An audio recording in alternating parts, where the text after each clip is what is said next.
Hi, my name is Kevin Halke, and this is the Introduction to Math with Business Applications, 804-123. I thought I'd give you this video introduction because a lot of times students have questions about how the course works. So here's our introduction. The first thing we'd like to talk about is our textbook, Math with Business Applications. It's published here at CVTC for your use. You may purchase the printed version from the bookstore, and you may also decide not to purchase a textbook. How are you going to decide? The textbook is available in E360 online, so you don't have to purchase it at all. It's part of your tuition dollar at work. If you want to write in the book or take notes, then purchasing the textbook might be the thing that you want to do. Sometimes it's related to how old you are. If you're an old fuddy-duddy like me, you probably want to purchase the textbook. The way that you want to access your website, your course, is through the website cvtc.edu. The page looks like you see behind us here, and the thing you want to pay attention to is the login for MyCVTC. You can see it up here in this section. That is where you click that button, and then you can get right into our learning situations for our course. Once you click on the MyCVTC button, you'll be asked to log in. And over here, you'll type your name, and below that, your login password. If you forget both of those, right down here, it tells you that you can get more information on how to log in. And it'll bring you to a help screen where it'll help you log into MyCVTC. This is where all of the learning for your course takes place, and also the place where you can find out lots of information about your education here at CVTC. Once you've logged into MyCVTC, you have access to all kinds of information. If you look up at the tabs at the top, it's got my student life, my work, and things like that. But the parts that we're going to pay attention to are, first of all, in the upper corner, we're going to pay attention to student email. When you use the email here at CVTC, your .student.cvtc.edu address, you're going to want to use that address, click on that button there. And the reason for that is that's how all of the college interacts with their email.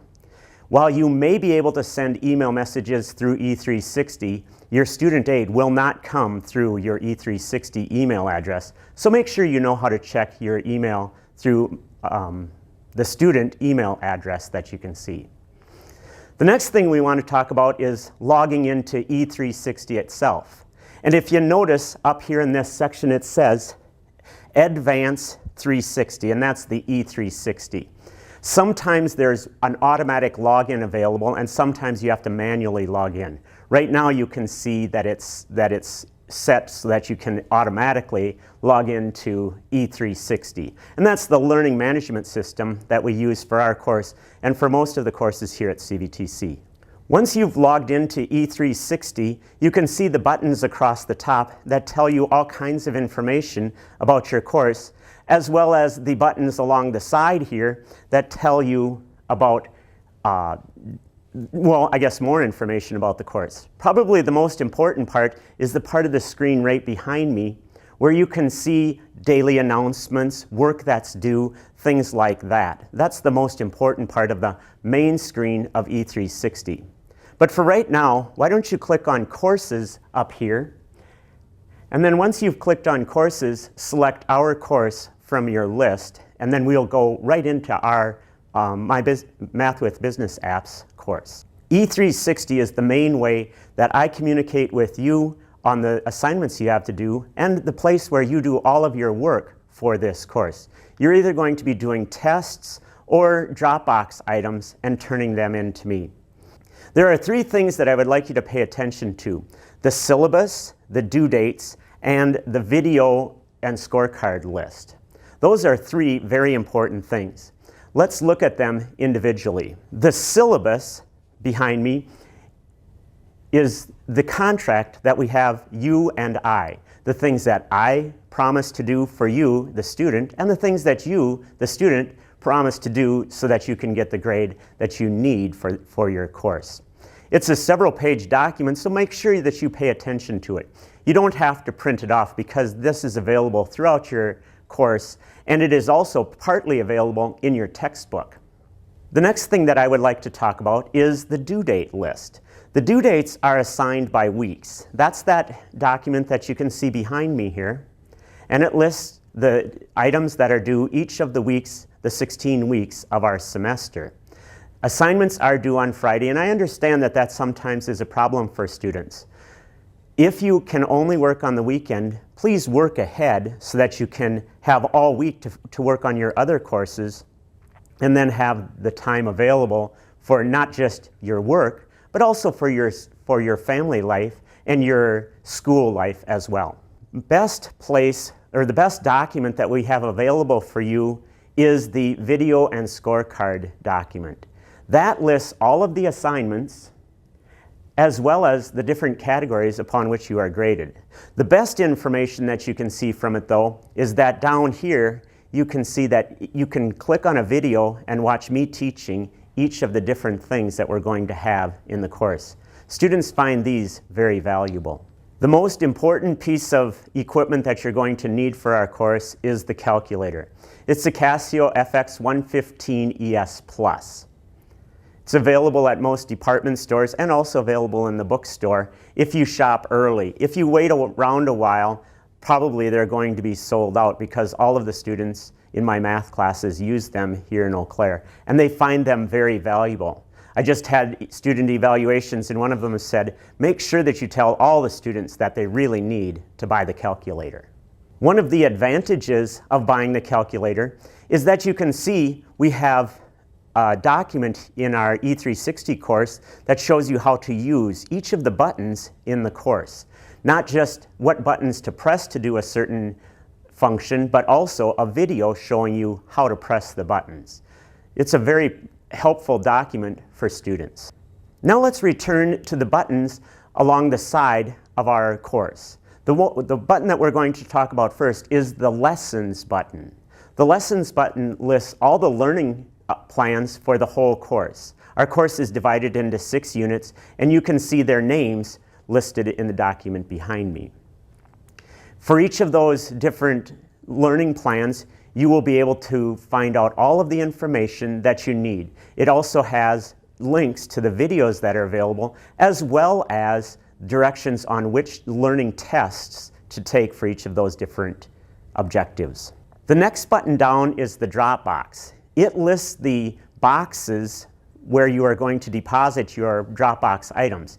The actual items that you're going to deposit in there are found in the lessons above, and so you want to click on those first. There's an automatic link that links to the appropriate Dropbox, but sometimes students want to know what's inside the Dropbox, and they can easily check which things they've already turned in. The most important part, 70% of your grade, is based on the tests that you do.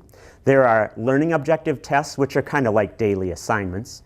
There are a weekly or a unit review where you are going to see if you're ready for the test, and then finally there are the 6-unit tests that we have for our course. The tests are worth 150 points, and the daily assignments are worth about 2.5 points per question.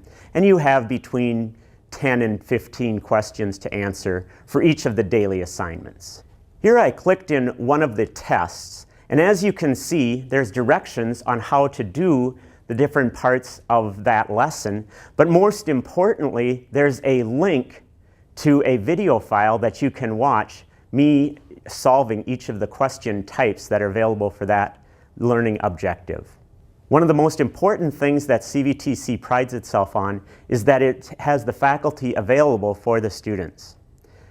I have this section available in the syllabus that explains when our class meets, what my office hours are, and how to get in touch with me. Probably the best way to get in touch with me is through email. And that's because no matter where I am in the world, I probably have my computer with me, and I'm able to answer your questions most times of the day and sometimes during the night. Here's what one of the students wrote that I think you should know about. I do appreciate the second chance, Kevin. I can assure you my reason for missing the assignments, but perhaps Negligence for attention to detail. I think I may have accidentally looked past a few that I thought had been completed. I tried to keep up with my lessons and even work ahead in some instances. I must say I did appreciate the option to do that. And thank you very much for being so easily accessible when I had questions or concerns. Your online option made it possible for me to complete all the last of my general education courses while working full-time. I would happily recommend you to any student looking for a math instructor in the future. I'll be sure to get those unfinished assignments completed as soon as they become available. I think that's one of the things that students don't realize when they start a math class is that they think they're all alone. And I want you to know I'm in this with you. I want you to succeed. And I've got ways that I can help you even while you're working on one of the assignments. For example, here's a question that a student asked me about in an email. And so I did a screen capture on the question and I showed them how to solve that question. They wrote back and say, "Oh, now I understand." So ask me any question along the way, and I'll try to answer your question in the best way possible so that you can learn what you need to learn and so that you can pass this math class. Because your success is very important to me and to all of the folks here at CVTC. Thanks for watching.